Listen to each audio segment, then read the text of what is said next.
Guys, happy New Year sa inyong lahat. Nandito ako ngayon sa Guernsey and isi-celebrate ko yung New Year's Eve kasama yung mga friends ko, mga Pinoy. And potluck siya, so magdadala ako ng pagkain at ang naisip kong iluto sa kanila ay isang Filipino-style spaghetti. Ayan, bumili ako nitong sauce kanina.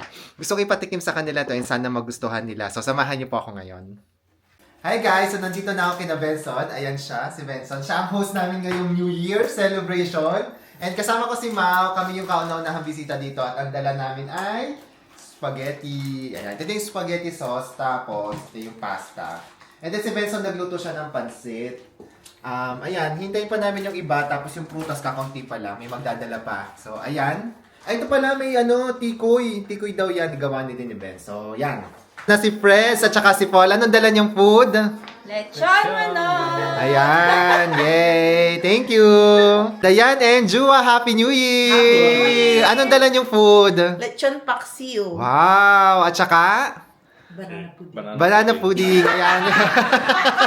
New Year, Josh and Zane. Anong dala niyong food? Cordon bleu. Wow! At saka sauce niya. Yay! Happy New Year!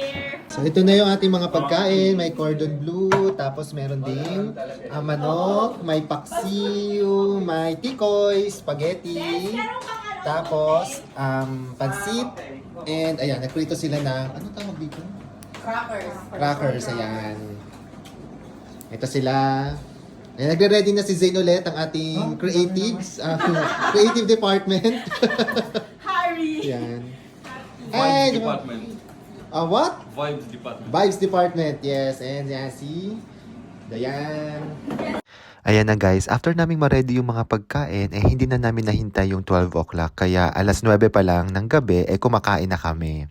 Sobrang daming pagkain at sobrang sarap. So ayan, kanya-kanya na kami ng pwesto. Tapos syempre, tinanong ko sila kung masarap ba yung luto kong spaghetti. So Josh, kamusta ang spaghetti? Parang Jollibee. Eme! Yes, kamusta ang spaghetti? Sarap. Wala eme? Oo, masarap. Thanks. And kamusta man ang spaghetti? Sarap po, thank you. Yeah, thank you.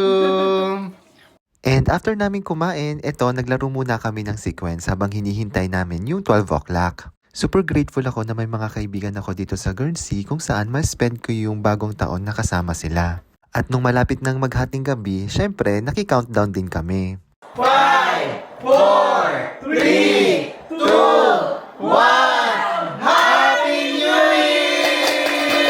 Happy New Year! So guys, tapos na yung aming celebration. And syempre, bago matapos, may mga natira pang mga pagkain, kaya magsasharon tayo. Gusto ko tong banana pudding, kukuha ko na to. At dahil sobrang daming pagkain natira pa, so nagkanya-kanya na kami dito ng atake. Lumabas na ulit ng mga Sharonians at ayan, kanya-kanya na ng kuha ng pagkain. Super sarap lahat ng pagkain, kaya lahat yan tinake out ko. Syempre, hati-hating magkakapatid, kaya ayan, bigayan kami ng mga pagkain. After nyan, nagpaalam na kami sa isa't isa at umuwi na kami sa kanya-kanya ng bahay. And guys, tapos na yung aming celebration and uuwi na kaming lahat dito. Bye-bye! Happy New Year! Happy New Year!